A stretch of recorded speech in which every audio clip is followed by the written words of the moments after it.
কল্যাণী, তোর জ্বর তো আরো বাড়ছে রে। সকাল থেকে দেখছি শরীর পুড়ে যাচ্ছে তোর। এই জল ডোবার ধারে থাকতে থাকতে মশায় খেয়ে ফেললো তোকে। সেই মশার কামড়েই এই জ্বর এসেছে। আমি জানি আমাকে ডাক্তার আনতে হবে তোর জন্য, কিন্তু টাকা কোথায় পাবো বলতো? দিদি, আমাকে নিয়ে এত চিন্তা করিস না। তুই তুই একাই তো সব সামলাচ্ছিস, সকাল থেকে রাত কাজ করছিস, আর আমি শুধু তোকে কষ্টই দিয়ে যাচ্ছি। ভাবছি আমি মরে গেলে তোর বোঝা কমবে, তুই একটু শান্তিতে থাকতে পারবি। কল্যাণী, এসব কি বলছিস তুই? পাগল হয়ে গেছিস নাকি? তুই আমার একমাত্র বোন, তোকে ছাড়া আমার কে আছে বলতো এই দুনিয়ায়? মা মারা গেলেন, তার 2 বছর পর বাবাও চলে গেলেন। তুই ছাড়া আমার যে আর কেউ নেই। আমি তোকে বাঁচাবই, যা করতে হয় করব। কিন্তু দিদি, এই জায়গায় থাকলে আমার অবস্থা দিন দিন আরো খারাপ হবে। এই জল ডোবার জল থেকে এত মশা আসে, রাতে ঘুমানো যায় না। গ্রামের লোকেরা আমাদের ভালো চোখে দেখে না, মোড়ল কোনো দিন সাহায্য করে না। কি করবি তুই এই অবস্থায়? কাল সকালে মোড়লের কাছে যাব, তারা পায়ে ধরবো, হাত পাতবো, হয়তো একটু দয়া দেখাবে আমাদের ওপর। তোর চিকিৎসার জন্য যদি কিছু টাকা ধার দেয়, তাহলে ডাক্তার দেখাতে পারবো। মোড়ল? দিদি, সে তো কোনোদিন কাউকে 1 পয়সাও সাহায্য করেনি। গ্রামের সবাই বলে লোকটার মন পাথরের মতো, কারো দুঃখে ওর মন গলে না। তুই যাস না দিদি, শুধু শুধু ওখানে গিয়ে তুই অপমানিত হবি, সেটা আমি দেখতে পারবো না। অপমান পেলেও যাব কল্যাণী, তোকে বাঁচানোর জন্য অপমান সইতে আমি রাজি আছি। তুই আমার প্রাণ, তোর জন্য যা করতে হয় আমি করব। দিদি, তুই এত ভালো কেন রে? আমার জন্য তোর জীবন নষ্ট হয়ে যাচ্ছে। বোকার মতো কথা বলিস না, তুই সুস্থ হলেই আমার জীবন সার্থক। মোড়ল কাকাবাবু, আপনার কাছে একটু সাহায্য চাইতে এসেছি। আমার ছোট বোন কল্যাণী খুব অসুস্থ, জল ডোবার মশার কামড়ে জ্বর হয়েছে তার। দিন দিন শরীরের অবস্থা খারাপ হচ্ছে। একটু টাকা ধার দিন না কাকাবাবু, ডাক্তার দেখাতে হবে। টাকা ধার চাইছো আমার কাছে? তোমাদের কি আছে যে ফেরত দিতে পারবে? কোনো সম্পত্তি আছে, কোনো জমি আছে? ওই জলা ডোবার পাশে ভাঙা কুঁড়ে ঘরে থাকিস, নিজেরা খেতে পায় না, আবার এসেছে আমাদের কাছে টাকা চাইতে। কাকাবাবু, আমরা গরিব সেটা সত্যি, কিন্তু আমি ফেরত দেব, আমি কথা দিচ্ছি। আমি কাজ করে পরিশ্রম করে আস্তে আস্তে শোধ করব। শুধু এখন একটু সাহায্য করুন, আমার বোনটা যে মরে যাবে। সাহায্য? আমি কি তোমাদের বাপ নাকি যে সাহায্য করতে আসব? এ গ্রামে তোমাদের মতো গরিব হাজারটা আছে, সবাইকে সাহায্য করতে গেলে আমি নিজেই ভিখিরি হয়ে যাব। নিজের টাকা নিজে জোগাড় কর, আমার কাছে আসবার দরকার নেই। কাকাবাবু, অন্তত একটু ওষুধের টাকা দিন, 20-25 টাকা হলেও চলবে। আমার বোন মরে যাবে কাকাবাবু, একটু দয়া করুন। মরলে মরুক, আমার কি? আমি কি ডাক্তার নাকি যে মানুষ বাঁচাবো? তোরা এখান থেকে এক্ষুনি চলে যা, আর কোনোদিন আমার বাড়ির চৌকাঠ মারাবি না। বাঘ বলছি, বাঘ বাঘ বাঘ। কাকাবাবু, এতটা নির্দয় হবেন না, আমাদের জন্য একটু ভাবুন। আমাদের কেউ নেই, আগে পিছে কেউ নেই কাকাবাবু। আপনি ছাড়া আমরা কার কাছে সাহায্য চাইবো বলুন? নির্দয় বলছিস আমাকে? আমি সত্য কথা বলছি শুধু। এখন যা এখান থেকে, নইলে আমার লোকদের ডাকবো, তারা তোকে ধরে বের করে দেবে। আর কথাবার বেরো বেরো। কাকাবাবু, একদিন আপনারও বিপদ আসতে পারে, সেদিন মনে রাখবেন আজকের কথা। আমাকে শেখাতে এসেছো? হ্যাঁ, সালা বেরিয়ে যা। দিদি, এই ভয়ঙ্কর ঝড়ের মধ্যে কোথায় যাচ্ছি আমরা? আমি তো ঠিক মতো হাঁটতেও পারছি না, পা টলছে। আমাকে এখানে রেখে তুই যা, আমার জন্য তোর জীবন নষ্ট করিস না। কল্যাণী, একদম এরকম কথা বলবি না। এখানে থাকলে তুই নিশ্চিত মরে যাবি। এই জল ডোবার মশা তোকে একদম শেষ করে দেবে। জঙ্গলের ধারে একটা জায়গা খুঁজে বের করব, সেখানে নতুন করে শুরু করব আমরা। কিন্তু জঙ্গলে গিয়ে আমরা কিভাবে থাকবো দিদি? সেখানে তো কিছুই নেই, ঘর নেই, খাবার নেই। কচু পাতা দিয়ে আশ্রয় বানাবো, যেমন করে হোক মাথা গোঁজার জায়গা করব। মনে আছে মা বলতেন, যেখানে ইচ্ছা সেখানে উপায়। আমরা বাঁচবো কল্যাণী, দেখিস এই গ্রামের লোকেরা আমাদের মানুষ বলেই গণ্য করে না। মোড়ল আজ আমাকে কুকুরের মতো তাড়িয়ে দিল, অপমান করলো সবার সামনে। আর এখানে এক মুহূর্তও থাকবো না। দিদি, আমি তোকে কত কষ্ট দিচ্ছি রে। আমি অসুস্থ না হলে তোকে এতটা কষ্ট পেতে হতো না, এই ঝড় বৃষ্টিতে বেরোতেও হতো না। কল্যাণী, আবার তুই সেই একই কথা বলছিস? তুই তো আমার বোন, আমার সব কিছু। তোকে নিয়ে পৃথিবীর যে কোনো জায়গায় যেতে আমি রাজি আছি। আমরা একসাথে থাকবো, একসাথে লড়বো। চল, আর দেরি করিস না বোন, আর দেরি করা ঠিক হবে না। ঠিক আছে দিদি, তুই যেখানে নিয়ে যাস আমি তোর সাথে যাব। দিদি দেখ না, বন্যার জলে কত চিংড়ি মাছ ভেসে আসছে, ছোট ছোট, মাঝারি, বড়, সব ধরনের। ওগুলো যদি ধরতে পারতাম কত ভালো হতো। হ্যাঁ, তাই তো, সত্যিই তো রে। দেখ দেখ, কত ভেসে আসছে বন্যার স্রোতে। এগুলো ধরে রান্না করে খেতে পারবো আমরা। আজ থেকে আমাদের খাবার চিন্তা দূর হলো। দিদি, শুধু নিজেরা খাওয়া নয়, আমার মাথায় একটা বুদ্ধি এসেছে। শোন, তুই এই চিংড়ি মাছ ধরে কচু পাতায় মুড়ে রান্না কর, তারপর পাশের গ্রামে নিয়ে যা, সেখানে মানুষদের কাছে বিক্রি কর, টাকা আসবে। কচু পাতায় চিংড়ি মাছ রান্না করে বিক্রি করব? সেটা কি মানুষ কিনবে? কিনবে রে দিদি, কিনবে, অবশ্যই কিনবে। কচু পাতায় মাছ রান্না করলে যা স্বাদ হয় না, সেটা অন্য কিছুতে হয় না। মনে আছে মা কিভাবে রাঁধতো? কচু পাতার ভেতরে মশলা দিয়ে মাছ মুড়ে দিত, তারপর পাতার ওপরে ছাই চাপা দিয়ে রান্না করত। কি অসাধারণ স্বাদ হতো! সেই রান্না করে মানুষদেরকে খাওয়াতে পারলে মানুষের ভিড় আসবে দোকানের সামনে, দেখে নিস। কল্যাণী, তুই তো সত্যিই বুদ্ধিমতী রে। এইভাবে তো ভাবিনি কখনো। চিংড়ি ভেসে আসছে বিনা পয়সায়, কচু পাতাও এখানে অঢেল, শুধু পরিশ্রম করে রান্না করতে হবে আর বিক্রি করতে হবে। হ্যাঁ রে দিদি, কাল সকালে পাশের গ্রামে যা, সেখানকার বাজারে বিক্রি কর। এই গ্রামের মানুষ আমাদের ঘৃণা করে, কিন্তু পাশের গ্রামের মানুষ হয়তো ভালো হবে। টাকা পেলে আমার চিকিৎসা করাতে পারবি। ঠিক বলেছিস কল্যাণী, মায়ের শেখানো রান্না কাজে লাগাবো। কাল থেকেই শুরু করছি। যত কষ্টই হোক আমাকে কাজ করতেই হবে, অন্তত তোকে ভালো রাখার জন্য। তারপর যা হবে দেখা যাবে। মা, এই চিংড়ির ভাজা থেকে কি চমৎকার গন্ধ আসছে! নাকে লাগতেই জিভে জল এসে গেল। কচু পাতায় করেছো দেখছি। কোথায় শিখলে এমন রান্না? এই গ্রামে তো কেউ এইভাবে রাঁধে না। কাকাবাবু, আমার মা শিখিয়েছিলেন ছোটবেলায়। কচু পাতায় মাছ মুড়ে রান্না করলে স্বাদ একদম আলাদা হয়। অন্য কোনো পাতায় এই স্বাদ পাবেন না। একটু খেয়ে দেখুন না কাকাবাবু, ভালো লাগবে।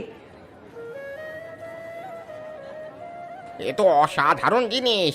এমন চিংড়ি তো জীবনে খাইনি কোনো দিন। মুখে দিতেই গলে যাচ্ছে।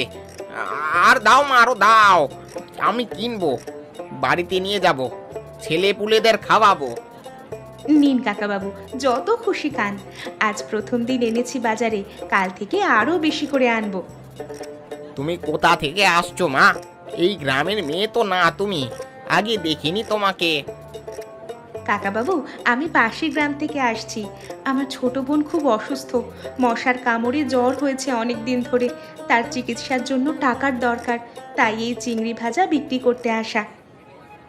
বেচারি মা, এত কষ্টের মধ্যেও লড়াই করছো।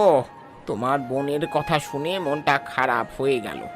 এই না মা, আর একটু বেশি দিলাম টাকা। ওপরওয়ালা তোমার বোনকে তাড়াতাড়ি সুস্থ করে দিক। অনেক ধন্যবাদ কাকাবাবু, আপনার মতো ভালো মানুষ দুনিয়ায় কমই আছে।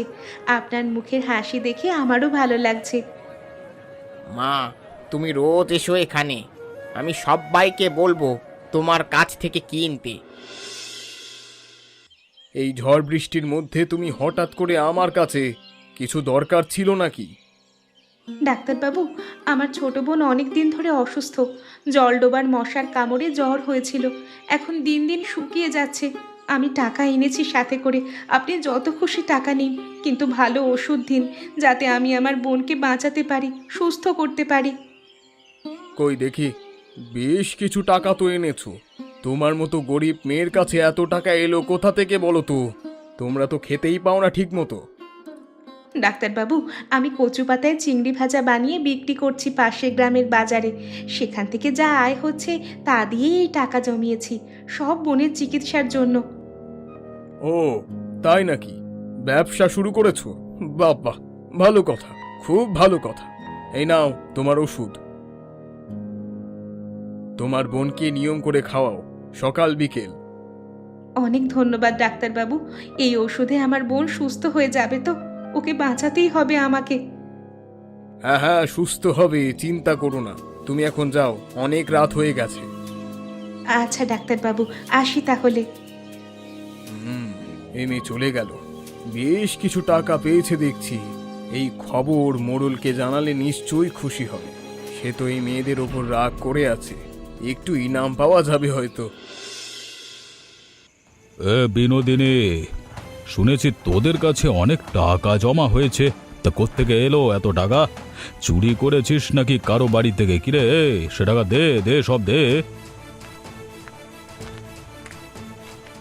মোড়ল কাকাবাবু, আপনি এত রাতে এখানে কিসের টাকার কথা বলছেন? আমার কাছে তো কোনো টাকা নেই এখন। নাটক করছিস? হরিপদ সব বলে দিয়েছে আমাকে। তুই ডাক্তারের কাছে অনেক টাকা দিয়ে গেছিস। সেই টাকা কোথা থেকে এলো? আমার গ্রামে চুরি হয়েছে, তুই করেছিস নিশ্চয়। চুরি? আমি কোনো চুরি করিনি মোড়ল মশাই। আমি চিংড়ি মাছ বিক্রি করে সেই টাকা জোগাড় করেছি পাশের গ্রামে গিয়ে। সেই টাকা দিয়ে বোনের ওষুধ কিনেছি। আমার কাছে আর তো কোনো টাকা নেই। মিথ্যে কথা বলছিস? চিংড়ি বিক্রি করে এত টাকা হয় নাকি? হ্যাঁ, ভাবছিস আমি বোকা? দে দে, সব টাকা দে, যা লুকিয়ে রেখেছিস সব বের কর। মোড়ল কাকাবাবু, আমার কাছে সত্যিই আর কোনো টাকা নেই।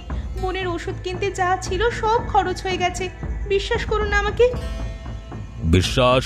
তোকে বিশ্বাস করব? এই ছেলেরা, খোঁজ সব জায়গায়, যা পাস নিয়ে আয়। দিদি, এরা কি করছে? আমাদের সব জিনিস নিয়ে যাচ্ছে যে। কল্যাণী, চুপ করে থাক। এদের সাথে তর্ক করে লাভ নেই। এরা যখন ভেবেই নিয়েছে যে আমাদের ক্ষতি করবে, তখন আমাদের ক্ষতি করেই ছাড়বে। কিছুই করার নেই। শুধু শুধু এদের সাথে তর্ক করে কোনো রকম লাভ নেই। ঠিকই বলেছিস, তর্ক করবার দরকার নেই। যা পেয়েছি নিয়ে যাচ্ছি। আর শোন, এরপর থেকে আমার গ্রামের ধারে কাছে আসবি না।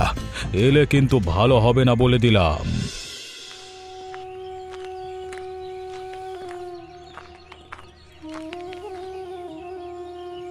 মা, তোমরা দুজন এখানে কেন, এই জঙ্গলের ধারে? দুই মেয়ে একা এরকম জায়গায়? কি হয়েছে তোমাদের? কাঁদছো কেন? বাবা, আমরা দুই বোন। আমার ছোট বোন কল্যাণী অনেক দিন ধরে অসুস্থ। গ্রামের মোড়ল আমাদের সেই গ্রাম থেকে তাড়িয়ে দিয়েছিল। এখানে আশ্রয় নিয়েছিলাম। কিছু টাকাও জমিয়েছিলাম চিংড়ি বিক্রি করে। কিন্তু কাল রাতে সেই মোড়ল এসে সব কেড়ে নিয়ে গেছে। আমরা এখন পুরোপুরি অসহায় বাবা। মা, আমি বৈদ্যনাথ, সাধু মানুষ। এক গ্রাম থেকে আর এক গ্রামে ঘুরে বেড়াই। জঙ্গলে জড়িবুটি সংগ্রহ করতে এসেছিলাম। তোমার বোনকে একটু দেখি, হয়তো কিছু করতে পারবো। বাবা, আমার অনেক কষ্ট হচ্ছে। জ্বর আসে, শরীর হাত পা কাঁপে, কিছু খেলেই বমি হয়ে যায়। আমি মনে হচ্ছে আর সুস্থ হতে পারবো না বাবা। আমার আশা ত্যাগ করুন সবাই। আমার জন্য দিদি অনেক কষ্ট পেয়েছে। আর না। মা, তোমার এই রোগ আমি চিনি। মশার কামড়ে এই জ্বর হয়। আমার কাছে জঙ্গলের জড়িবুটি আছে, সেটা খেলে তুমি সুস্থ হয়ে যাবে, চিন্তা করো না। বাবা, সত্যি আপনি আমার বোনকে সুস্থ করতে পারবেন? এই ওষুধ কাজ করবে? মা, প্রকৃতির ওষুধ কখনো মিথ্যে হয় না। আমি চেষ্টা করব, কিন্তু তার আগে আমাকে সব খুলে বলো, কি কি হয়েছে তোমাদের সাথে, গোড়া থেকে বলো। বাবা, অনেক লম্বা কাহিনী, শুনবেন আপনি?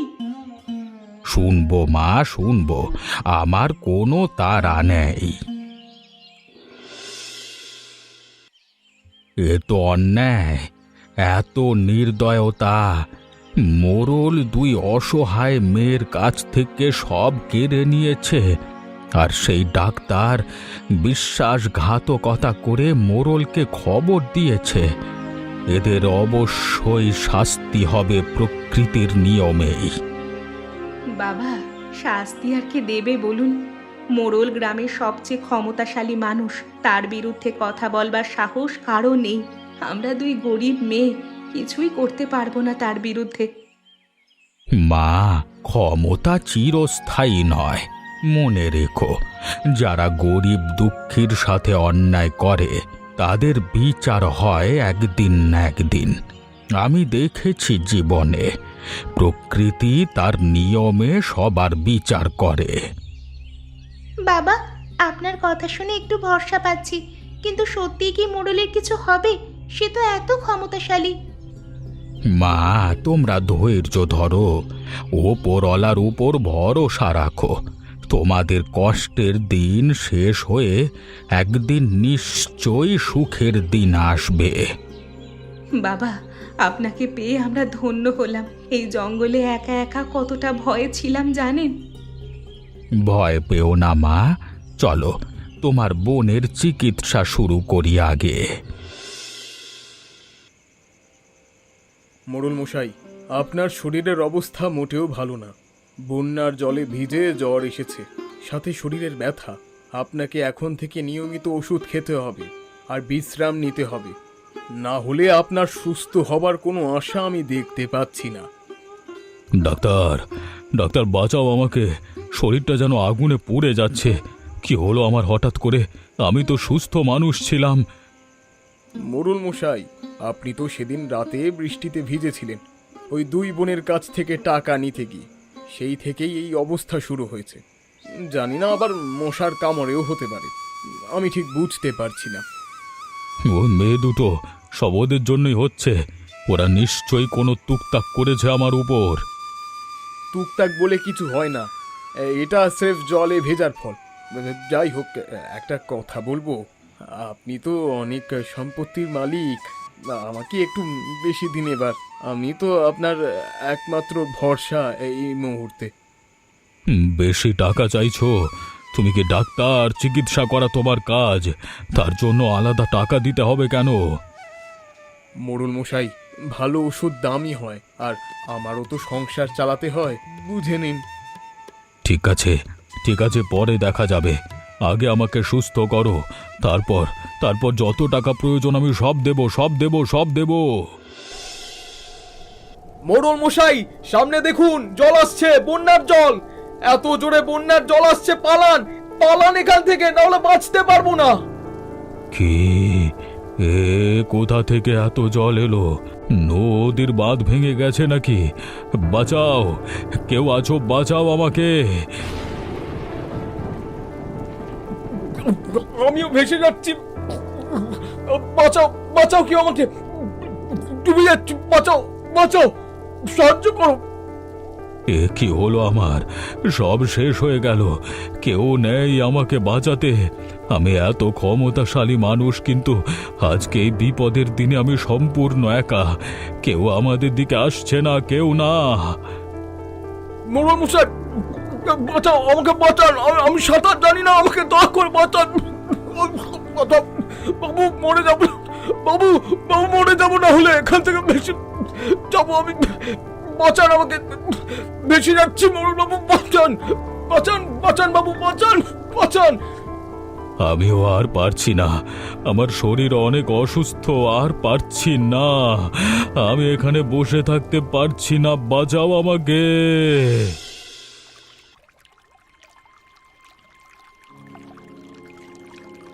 বাবা দেখুন, মোড়ল কাকা জলে ভেসে আসছে। হ্যাঁ, এখনো নড়ছে, বেঁচে আছে মনে হচ্ছে। চলুন বাবা, আমরা ওনাকে টেনে তুলি। একটা মানুষের প্রাণ রক্ষা করতেই হবে আমাদের, যত খারাপ মানুষই হোক না কেন সে। টান মা, টান, দেখি এখনো প্রাণ আছে কিনা। হ্যাঁ হ্যাঁ, শ্বাস ফেলছে, বাঁচানো যাবে। দিদি, এই লোক আমাদের সব কেড়ে নিয়েছিল, অপমান করেছিল, তবু তুই বাঁচাচ্ছিস। কল্যাণী, মানুষকে মরতে দেওয়া পাপ, সে যতই খারাপ হোক। আমি আমি কোথায়? কে বাঁচালো আমাকে? আমি আমি চোখে ঝাপসা দেখছি। মোড়ল কাকা বাবু, আমরাই বাঁচালাম। আমি বিনোদিনী, এ আমার ছোট বোন কল্যাণী। আপনি বন্যার জলে ভেসে গিয়েছিলেন, আমরা দেখতে পেয়ে আপনাকে টেনে তুললাম। তোমরা তোমরা আমাকে বাঁচালে। আমি তোমাদের সাথে এত অন্যায় করেছি, তোমাদের টাকা কেড়ে নিয়েছি, অপমান করেছি, তবু তোমরা কাকাবাবু, বিপদে মানুষই মানুষের পাশে দাঁড়ায়, এটাই তো মানুষের ধর্ম। আমরা আপনাকে এই বিপদের মধ্যে ভেসে যেতে দেখে আপনাকে ছেড়ে দিয়ে চলে যেতে পারি না, এটা অন্যায় করা হবে। আমি আমি লজ্জিত, তোমাদের কাছে ক্ষমা চাইছি। সারা জীবন অন্যায় করে এসেছি, আজকে বুঝলাম মনুষ্যত্বের ওপরে কোনো কিচ্ছু নেই। কোনো দিন মানুষের সাহায্য করিনি আমি, অথচ তাদের দয়াতে আমি মোড়ল হয়েছিলাম। অথচ যেদিন আমার শরীর খারাপ হলো, যাদের আমি কাছের ভাবতাম তারাই আমাকে ছেড়ে চলে গেল। মোড়ল মশাই, দেরিতে হলেও তুমি তোমার নিজের ভুল বুঝতে পেরেছ। এখনো সময় আছে সমস্ত কিছু ঠিক করে নেওয়ার এবং নিজের পাপের প্রায়শ্চিত্ত করবার। এবার বাকিটা তোমার উপর, তুমি কি করবে না করবে। বিনোদিনী, কল্যাণী, দেখছি তোমাদের এই দোকান দিন দিন বড় হচ্ছে। কচু পাতার চিংড়ি ভাজা এখন সারা এলাকায় বিখ্যাত হয়ে গেছে। দূর দূর থেকে মানুষ আসছে খেতে। মোড়ল কাকাবাবু, আপনার সাহায্য ছাড়া এই দোকান হতো না। আপনি জায়গা দিয়েছেন, শুরুর টাকা দিয়েছেন, গ্রামের মানুষদের বলেছেন আমাদের কাছে আসতে। আমরা চিরকৃতজ্ঞ আপনার কাছে। না না না না, এটা তোমাদের প্রাপ্য। আমি তোমাদের সাথে যা করেছিলাম আগে, সেটা মনে করলে এখনো লজ্জায় মাথা হেঁট হয়ে যায়। বাকি জীবনটা আমি মানুষের ভালো করে পাপের প্রায়শ্চিত্ত করতে চাই। তোমাদের কাছে এটাই আমার প্রার্থনা, আর একটা মাত্র উপায় ছিল। কাকাবাবু, আপনি বদলে গেছেন, পুরোপুরি অন্য মানুষ হয়ে গেছেন, সেটাই সবচেয়ে বড় কথা। বৈদ্যনাথ বাবা বলেছিলেন মানুষ চাইলে যে কোনো সময় বদলাতে পারে, আপনি তার জীবন্ত প্রমাণ। বৈদ্যনাথ বাবা এখন কোথায়? অনেক দিন দেখি না ওনাকে। ওনাকে ধন্যবাদ জানাতে চাই। বাবা বলেছিলেন ওনার কাজ এখানে শেষ, উনি চলে গেছেন অন্য গ্রামে, অন্য মানুষদের সাহায্য করতে। যেখানে দুঃখী মানুষ আছে সেখানেই উনি যান। উনি সত্যিকারের মহাপুরুষ। আমার মতো পাপী মানুষকেও শিক্ষা দিয়ে গেছেন, নতুন পথ দেখিয়ে গেছেন। কাকাবাবু, আসুন আসুন, বসুন একটু। আজ আপনাকে কচু পাতার চিংড়ি ভাজা খাওয়াবো, আমাদের নিজেদের হাতে বানানো। দিদি, এক প্লেট গরম গরম দাও কাকাবাবুকে।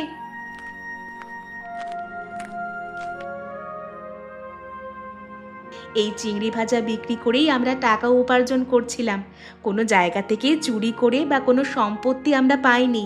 শুধুমাত্র নিজেদের মা আমাদের যেটা শিখিয়ে গিয়েছিল, আমরা আমাদের সেই কাজকেই মানুষের ভালো করার জন্য, সেবা করার জন্য কাজে লাগাচ্ছিলাম। আচ্ছা মা, আমি একবার খেয়ে দেখি তো কেমন হয়েছে। আহা আহা, কি সুন্দর খেতে হয়েছে! এত সুন্দর রান্না আমি আগে কোনোদিন খাইনি। সত্যি তোমার হাতের রান্না অনেক সুন্দর। দিদি দেখ, কত মানুষ এসেছে আজ। আজকে মা বেঁচে থাকলে কত আনন্দিত হতেন, আমাদের ওপর কত গর্বিত হতেন। মা ওপর থেকে দেখছেন রে কল্যাণী, ওনার শেখানো রান্না দিয়েই আমরা আমাদের জীবন গড়ে তুলতে পেরেছি, তোকে রোগের হাত থেকে বাঁচাতে পেরেছি। এটাই আমাদের কাছে অনেক। চল চল, আমরা আমাদের কাজ করি। এমনই মজার মজার গল্প দেখতে চাইলে আমাদের চ্যানেলটিকে সাবস্ক্রাইব করতে ভুলবেন না।